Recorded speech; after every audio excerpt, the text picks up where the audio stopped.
policemen, the suspects, at sila po ina-inquest na. Ang pinagtataka ko, bakit naka-uniforme pa rin sila, hindi po sila naka-uniforme pampreso. Kasi na akin pong na-observe, pag may mga suspect dito na pinapatawag natin, nakapang-uniforming suspect sila. So, these gentlemen here, we will call them gentlemen now, these people here, it seems to me that they are being given preferential treatment just because they're men in uniform.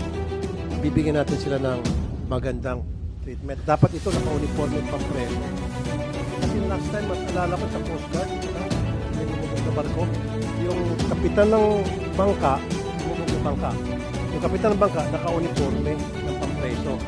Samantalang equally, yung suspect din sa palig ng Coast Guard na pinasuhan din, naka-uniforme pang Coast Guard.